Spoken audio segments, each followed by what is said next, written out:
There are stories that rise quietly, beginning in places where greatness feels distant, almost impossible. And Jeff Bezos' story begins exactly there. Not in boardrooms or technological revolutions, but in the fragile beginnings of a child born to teenage parents in Albuquerque, New Mexico. It was 1964, and the world around him was unsure, shifting, unpredictable. His mother, Jacqueline, was just 17 when she gave birth to him, a girl still navigating her own youth, suddenly holding a new life in her hands. His biological father left early, drifting away from the story entirely. And for many children, such a beginning becomes a weight they carry forever. But for Jeff, this uncertainty became something else. A quiet flame that would grow into unshakable resilience. But life had a way of placing the right people in his path. When Jeff was 4 years old, his mother married a Cuban immigrant named Miguel Bezos, a young man who had come to America alone, seeking opportunity and safety after fleeing political turmoil.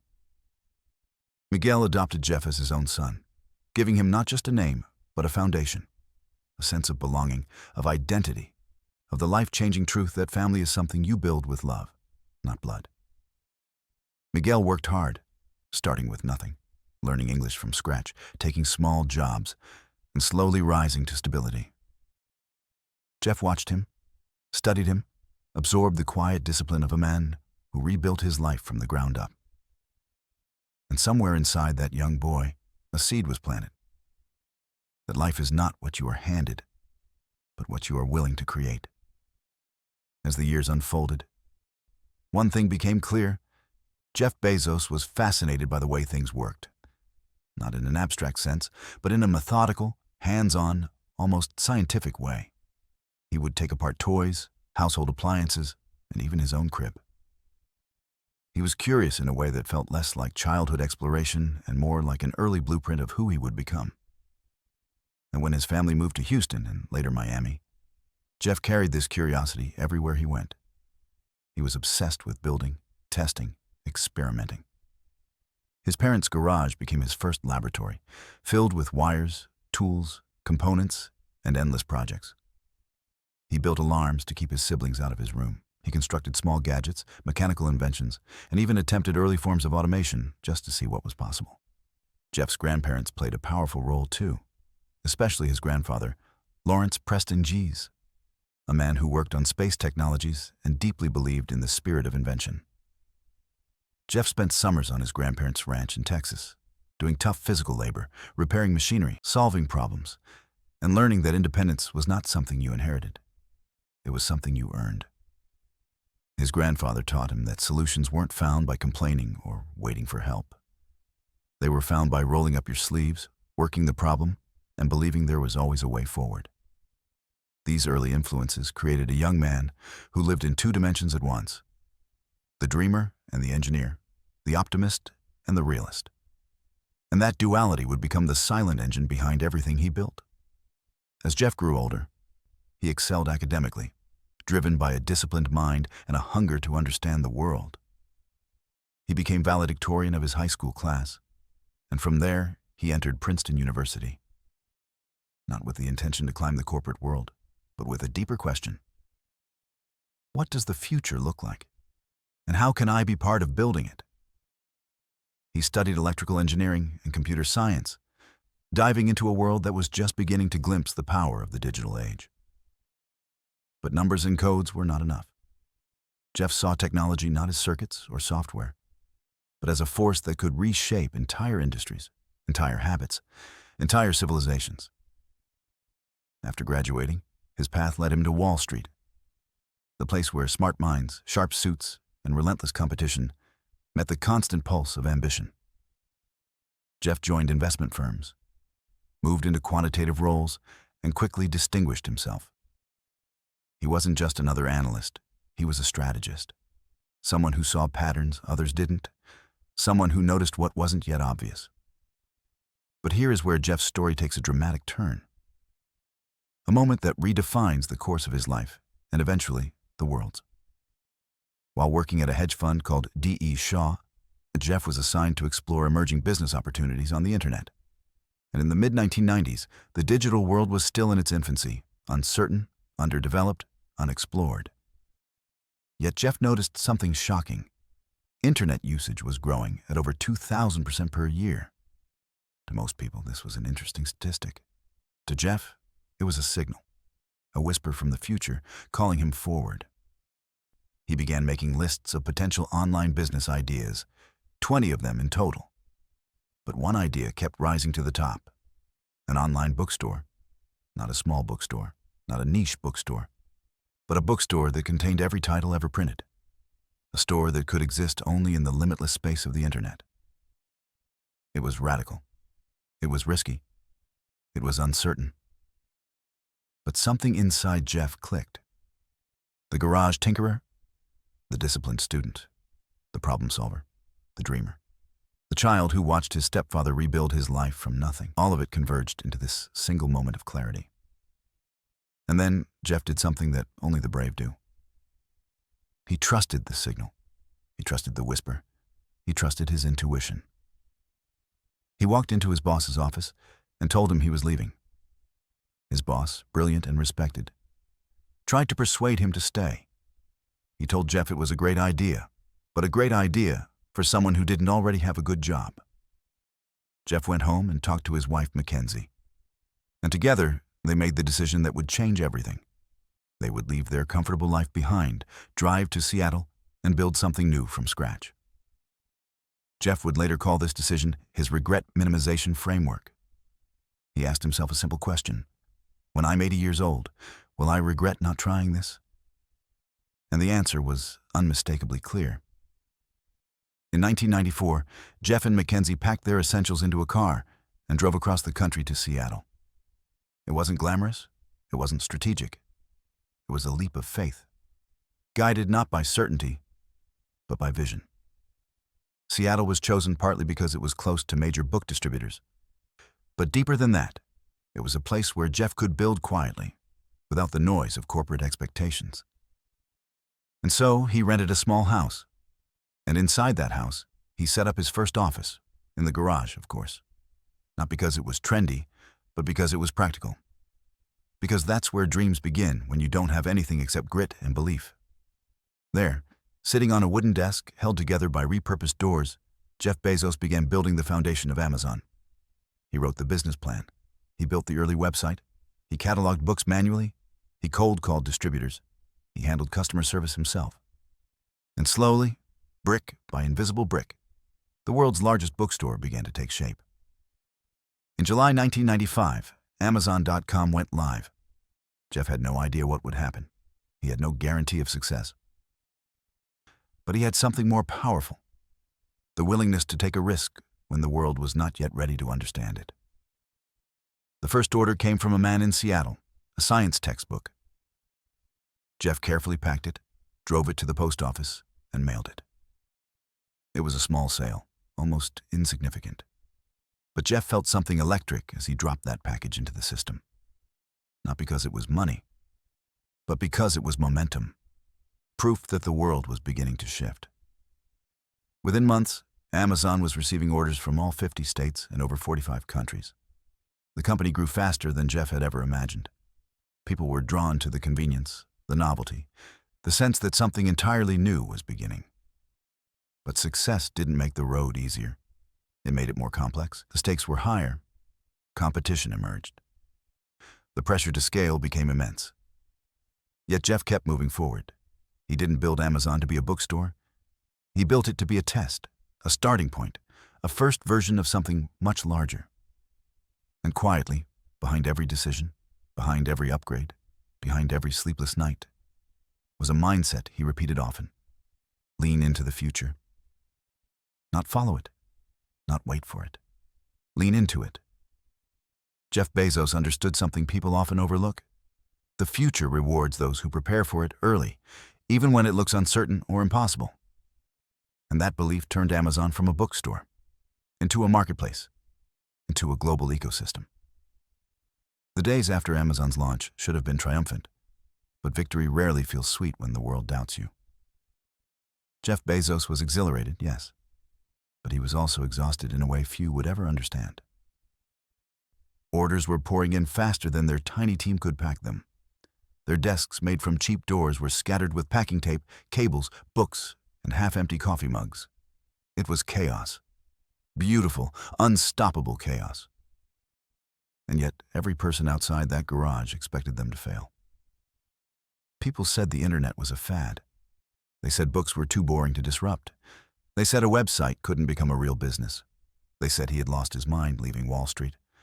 But the noise outside never mattered to Jeff. He was not building the future for those who lived comfortably in predictions. He was building it for those who could feel something coming, an invisible tide pulling the world toward a new era.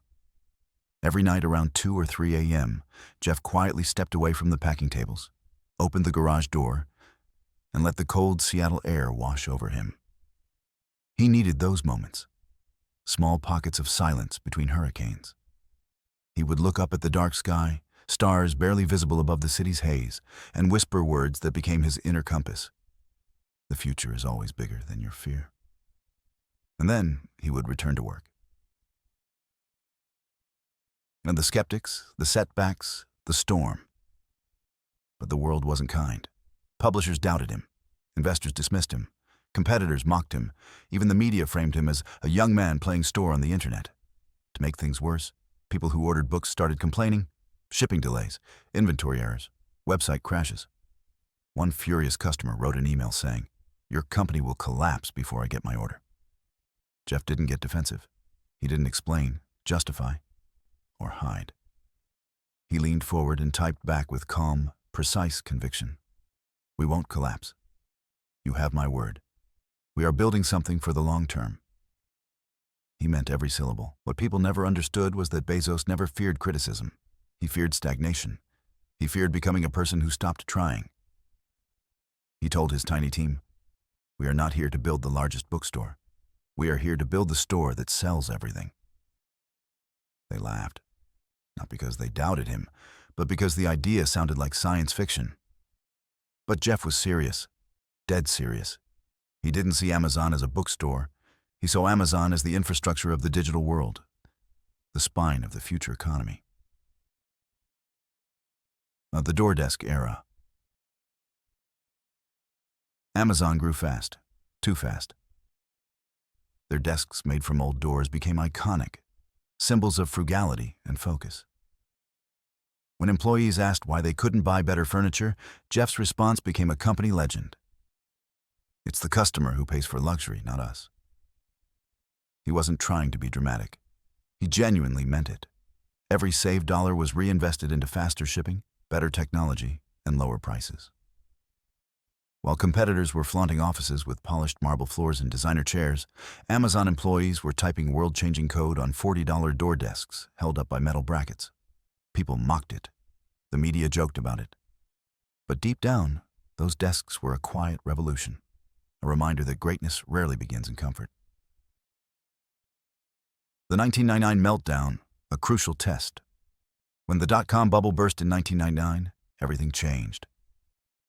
Companies disappeared overnight. Stocks collapsed. The world declared the internet a failed dream.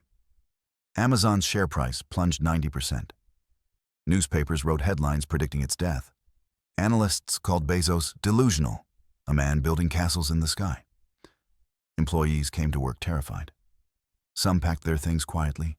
Some whispered about layoffs. Some believed the dream was over. But not Jeff. He gathered his nervous team and said the most iconic line of his life. "I know the stock price is down, but our mission hasn't changed. The future is still coming, and we are still the ones building it." He said it with a calm fire, a clarity that sliced through fear like sunlight. Amazon survived because Jeff refused to let panic make decisions for him. While everyone else retreated, Jeff pushed forward. When companies were shutting down, he expanded. When investors begged him to slow growth, he accelerated. When people said, "Play it safe," he said, "Lean into the future." The birth of everything store. People believed Amazon would stay a bookstore forever. Jeff believed Amazon would become humanity's go-to place for everything. He saw diapers, electronics, home appliances, shoes, movies, software, all living on the same platform long before anyone else did. He once said, "If you're inventing the future, you're doing something no one has done before. That means you will be misunderstood." And misunderstood he was. Reporters wrote about him with condescension. Competitors laughed behind closed doors. Retail giants shrugged him off as a small digital annoyance. But Jeff was building data systems years ahead of their time. He was building warehouses larger than football stadiums. He was building a logistics ecosystem that felt like science fiction. He was building Amazon Prime, a concept so bold that analysts called it financial suicide. But Prime changed the world. Overnight, shipping became instant gratification. Convenience became expectation. E-commerce became the heartbeat of modern life. People didn't realize it then. But Jeff wasn't competing with bookstores or retailers. He was competing with the future versions of Amazon that didn't exist yet. And he was always chasing the next horizon. It's the mentality of day one.